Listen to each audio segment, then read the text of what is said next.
À 87 ans, Gregory Peck avoue enfin qu'elle était la femme de sa vie. Né Eldred Gregory Peck, le 5 avril 1916 à La Jolla, en Californie, il fit preuve dès son plus jeune âge d'une force tranquille et d'une présence digne qui deviendront plus tard la marque de fabrique de ses personnages à l'écran.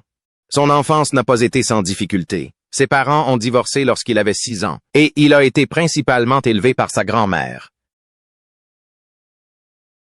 Malgré ses difficultés initiales, le parcours universitaire de Peck fut constant et impressionnant.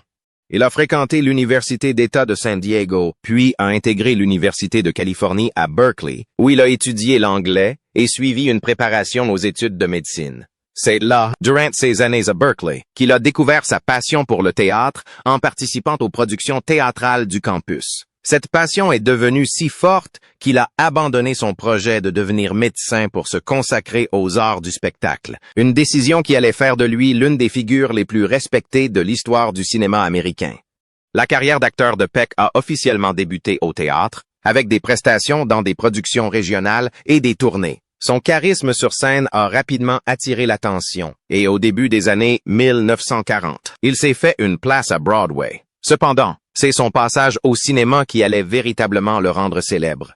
Gregory Peck fit ses débuts au cinéma en 1944 dans le film Days of Glory et accéda rapidement au statut de star. Sa grande taille, sa voix grave et son allure noble lui permirent d'interpréter une vaste gamme de rôles, mais il était particulièrement apprécié pour ses incarnations d'intégrité, de justice et de compassion. Sa performance la plus emblématique reste sans doute celle d'Atticus Finch dans To Kill a Mockingbird.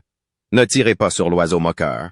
Adaptation du roman de Harper Lee, lauréate du prix Pulitzer, en 1962.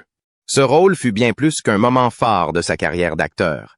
Il devint un symbole de courage moral et d'humanité. Dans le rôle d'Atticus, Peck incarna à la perfection un avocat sudiste, intègre défendant un homme noir injustement accusé de viol dans le Sud américain, alors en proie à de fortes tensions raciales. Cette performance lui valut l'Oscar du meilleur acteur et reste considérée comme l'une des plus grandes interprétations de l'histoire du cinéma. L'American Film Institute a par la suite désigné Atticus Finch comme le plus grand héros du cinéma américain. Un hommage non seulement au personnage, mais aussi au sens inné de la justice qui transparaissait dans l'interprétation de Gregory Peck. Au-delà de ses succès d'acteur, Gregory Peck était également un humanitaire et un militant engagé. Tout au long de sa vie, il a mis sa notoriété au service des causes qui lui tenaient à cœur, dénonçant souvent l'injustice et les inégalités. Il fut un critique virulent de la liste noire d'Hollywood durant l'ère McCarthy, s'opposant courageusement à la peur et à la suspicion généralisée qui paralysaient une grande partie de l'industrie du divertissement. Il soutint également les initiatives en faveur des droits civiques, participa activement au mouvement pacifiste durant la guerre du Vietnam et milita pour le désarmement nucléaire. Son engagement pour le progrès social était sincère. C'était une conviction profonde qui transparaissait dans ses choix de rôle et ses prises de position publiques. Il a notamment déclaré « Les moments difficiles ne durent pas, les personnes fortes, ça ». Une phrase qui reflétait à la fois son héroïsme à l'écran et sa résilience hors des plateaux.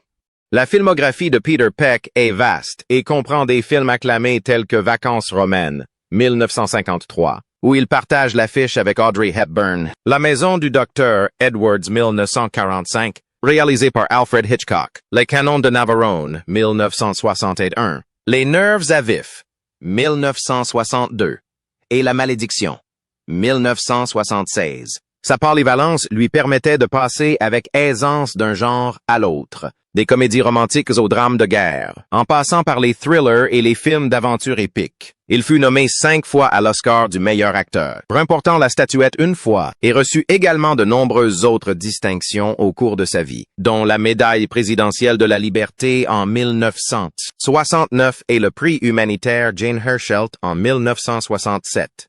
Témoignant non seulement de son talent artistique, mais aussi de son dévouement au service de l'humanité. Gregory Peck épousa en octobre 1942, aux prémices de ce qui allait devenir l'une des carrières les plus emblématiques de l'histoire de Hollywood. Greta Kukkonen, une Américaine d'origine finlandaise dont la force tranquille et la dignité allaient jouer un rôle déterminant dans sa vie familiale. Née en Finlande en 1911, Greta avait immigré aux États-Unis et s'était imposée comme une figure distinguée et cultivée dans la vie de Gregory. Ensemble, ils fondèrent une famille et eurent 3 fils. Jonathan, né en 1944, Stephen, né en 1946, et Carrie Paul, né en 1949. Ses premières années furent marquées par l'ascension fulgurante de Peck à Hollywood, qui lui apporta à la fois gloire et pression. Malgré l'image glamour et prospère qu'il projetait, les Peck ont également subi les tensions que la célébrité peut engendrer dans les relations personnelles. Greta, connue pour sa grâce et sa discrétion, a su préserver un climat de stabilité pour ses enfants durant cette période difficile. Cependant, après plus de 10 ans de mariage, leur union a finalement pris fin et le couple a officiellement divorcé en décembre 1955. Ce fut un tournant majeur et tragique dans la vie de Peck, tant sur le plan personnel qu'émotionnel. La tragédie qui frappa la famille Peck des années plus tard demeure l'un des chapitres les plus déchirants de l'histoire de Gregory Peck. Le 26 juin 1975, son fils aîné, Jonathan, fut retrouvé mort à son domicile. Les autorités ont conclu à un suicide apparent. La perte tragique de son fils a anéanti Peck. Homme d'une présence stoïque et de conviction profonde, il a ouvertement reconnu qu'il ne se remettrait jamais complètement de la douleur causée par la disparition de Jonathan. « C'est la chose la plus terrible qui me soit arrivée de toute ma vie », avait déclaré Peck avec une sincérité bouleversante. On ne se remet jamais d'une chose pareille. Ce chagrin l'a hanté jusqu'à la fin de ses jours, révélant la vulnérabilité qui se cachait derrière les personnages forts et nobles qu'il incarnait si souvent à l'écran. Jonathan était un jeune homme brillant et réfléchi, et sa disparition a profondément marqué la famille, bouleversant la vision de la vie et de la mortalité chez Peck. Durant son mariage avec Greta, Peck a également traversé une période de conflit intérieur lorsqu'il a entretenu une liaison brève mais intense avec sa partenaire, la légendaire actrice suédoise Ingrid Bergman, dont il était fasciné. À l'époque, les 2 acteurs étaient jeunes, passionnés et pleinement investis dans l'atmosphère émotionnelle intense que le thriller d'Alfred Hitchcock exigeait d'eux. Des années plus tard, en 1987, lors d'une interview accordée à Brad Derrick du magazine People, Peck admit sa liaison, avec un mélange de franchise et de retenue. Tout ce que je peux dire, c'est que je l'aimais vraiment, et je pense que je devrais m'arrêter là. J'étais jeune, elle était jeune. B. Nous avons travaillé ensemble pendant des semaines en étroite collaboration. Cette confession a révélé la complexité de l'humanité de Peck. Un homme capable d'un amour profond et d'un grand remords, tiraillé entre son sens du devoir et les émotions brutes suscitées par une proximité et une collaboration artistique intense.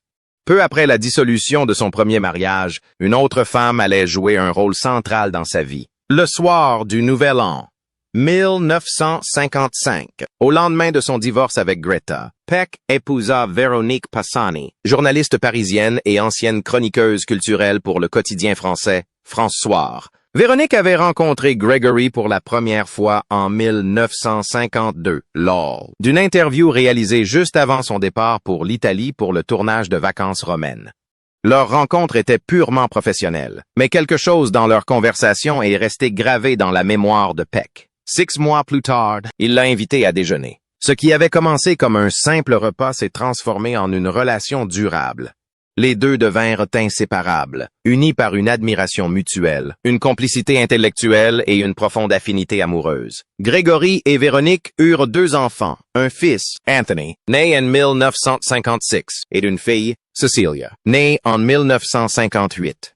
Anthony poursuivit sa carrière dans le monde du spectacle. Il fut un temps marié à la top modèle de renommée mondiale Cheryl Tiegs, leur union faisant les gros titres, symbole du croisement entre Hollywood et l'élite de la mode. Cecilia Peck, quant à elle, traça sa propre voie en tant que documentariste et actrice reconnue, perpétuant l'héritage artistique de son père à travers des projets axés sur la justice sociale, les droits des femmes et l'activisme politique.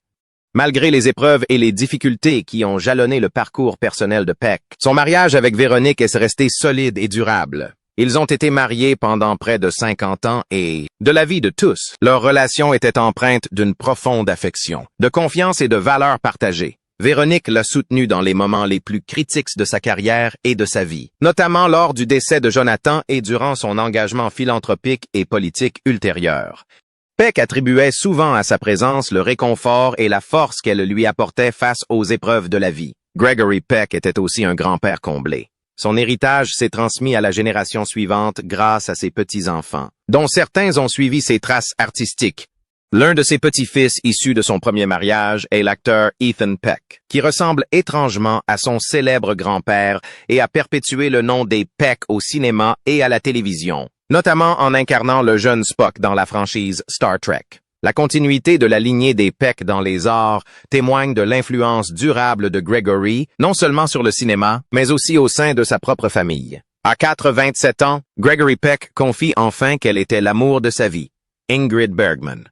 C'est dans un moment de calme et de recueillement, au crépuscule de son existence hors du commun, que Gregory Peck, l'acteur iconique dont le visage avait illuminé certains des films les plus inoubliables d'Hollywood, se confia enfin sur un secret qu'il gardait enfoui au fond de son cœur depuis plus d'un demi-siècle. À 27 ans, après des décennies de gloire, de vie, de famille et de succès, il ne se remémorait ni ses nombreuses récompenses, ni ses triomphes au box-office, mais une femme qui avait marqué son âme à jamais, la lumineuse et énigmatique Ingrid Bergman. Leur brève mais intense histoire d'amour commença à la fin des années 1940, lors du tournage de Spellbound, 1945, le thriller psychologique envoûtant d'Alfred Hitchcock. Peck était une étoile montante, connue pour son regard intense et sa gravité morale, tandis que Bergman était déjà une légende, admirée dans le monde entier pour ses interprétations dans des films comme Casablanca et Gaslight. À l'écran, leur alchimie était palpable. Mais ce que beaucoup ignoraient, c'est que cette passion à l'écran reflétait une relation plus profonde et plus intime en coulisses. Des années plus tard, des rumeurs circulèrent parmi les historiens du cinéma et leurs proches, mais Peck garda toujours le silence, respectueux. Il était alors marié à Greta Kukkonen, et lui comme Bergman est inconscient des enjeux, tant professionnels que personnels et moraux. Pourtant, des années plus tard, dans une interview d'une rare franchise, peu avant sa mort, Peck laissa enfin éclater la vérité. D'une voix douce et nostalgique, le regard perdu dans le vague, il confia. Ingrid était l'amour de ma vie. Je n'ai jamais cessé de penser à elle. Cet aveu a stupéfié ceux qui l'ont entendu, non pas parce qu'il était invraisemblable, mais parce qu'il confirmait ce que beaucoup soupçonnaient depuis longtemps. Peck a précisé que leur lien dépassait largement la simple attirance physique. Il a décrit Bergman comme une femme brillante, sensible et courageuse, dont l'âme rayonnait. Il se souvenait de son rire, de son intelligence, de sa chaleur et des conversations discrètes qu'il partageait entre les prises, ces instants loin des caméras où elle était simplement Ingrid et lui, simplement Greg. Peck a admis que leur relation n'était pas viable à l'époque. Tous deux étaient pris par d'autres vies et responsabilités. Pourtant, il ne l'a jamais oublié. Même après son remariage, l'éducation de ses enfants et son engagement humanitaire et politique, le souvenir d'Ingrid restait un doux amer rappel de ce qui aurait pu être. Il a dit que certaines personnes laissent une empreinte indélébile dans le cœur. C'était son cas. Pour Bergman aussi, il semble que cette rencontre ait laissé une trace indélébile. Bien qu'elle n'ait jamais parlé ouvertement d'une relation amoureuse avec Peck, ses lettres et ses entrées de journal laissaient entrevoir une affection et une admiration qui dépassaient le simple respect professionnel. La confession tardive de Peck n'était pas seulement une révélation émotionnelle, mais aussi un profond acte d'honnêteté. À un âge où la gloire éclipse souvent la vulnérabilité, il a choisi de s'exprimer non pas en tant que légende du cinéma, mais en tant qu'homme qui avait aimé profondément et en secret, et qui, pour la première fois, souhaitait que le monde le sache. J'ai eu une belle vie, dit-il, une vie bien remplie. Mais certaines choses, même brèves, restent gravées à jamais. C'est ce qu'elle était, pour toujours. Durant ces dernières années, tandis que les cheveux argentés et l'allure digne de Peck rappelaient aux fans la force tranquille qu'il avait toujours dégagée à l'écran, il partagea avec le monde une tendresse cachée qui le rendait d'autant plus humain. Ce n'était pas une confession née du regret, mais du souvenir, d'un amour non pas perdu, mais chéri dans les profondeurs de la mémoire. Et ainsi, tandis que le rideau tombait lentement sur la vie remarquable de Gregory Peck, une dernière scène demeurait, non pas capturée sur pellicule, mais gravée dans le cœur d'un homme qui avait enfin et courageusement dit sa vérité. Le 12 juin 2003, Gregory Peck, l'un des acteurs les plus emblématiques et respectés de l'histoire du cinéma américain, s'est éteint paisiblement dans son sommeil à l'âge de 87 ans. La cause du décès était une bronchopneumonie, une grave infection pulmonaire particulièrement dangereuse pour les personnes âgées. Il est décédé à son domicile de longue date à Los Angeles, en Californie, ville qui a été le théâtre de nombreux événements marquants de sa carrière et de sa vie personnelle.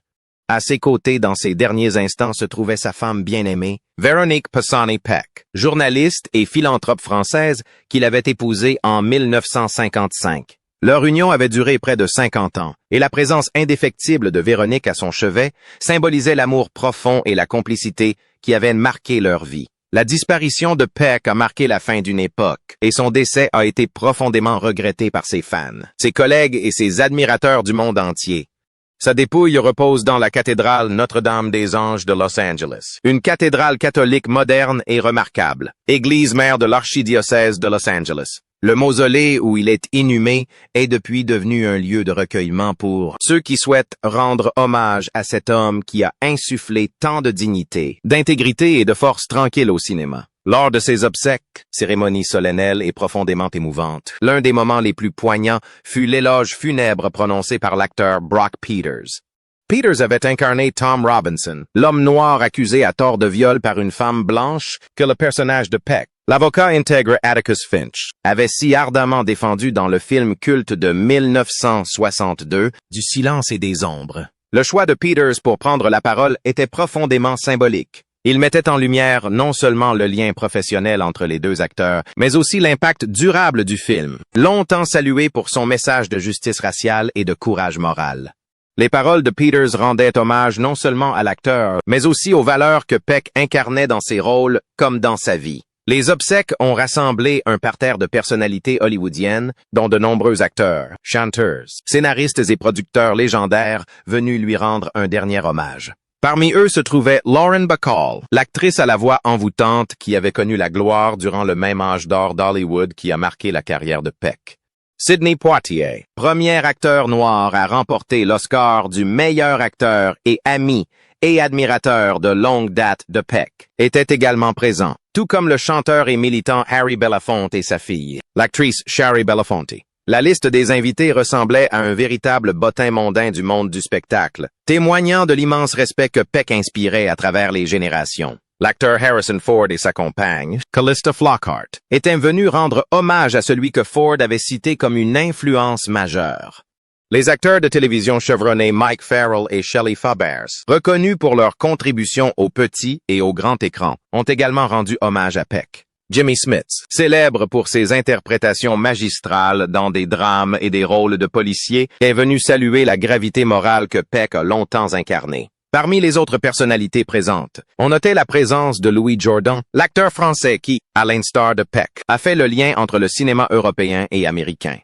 Diane Cannon et Stephanie Zimbalist, actrices aux carrières exceptionnelles, et Michael York, connu pour ses rôles classiques et sa voix puissante, étaient présents. La légende du cinéma Angie Dickinson était également de la partie, tout comme Larry Gelbart, scénariste et producteur surtout connu pour avoir créé la série télévisée à succès M.A.S.H. et le chanteur et icône pop Michael Jackson, dont l'admiration pour les stars du cinéma classique hollywoodien était bien connue. Angelica Houston, membre d'une dynastie hollywoodienne et actrice accomplie, assistait à l'événement aux côtés du chanteur Lionel Richie et de l'actrice oscarisée Louise Fletcher. Tony Danza, célèbre pour ses rôles dans des comédies et des drames télévisés, était également présent pour honorer la mémoire d'un acteur qui a incarné l'idéal masculin à Hollywood.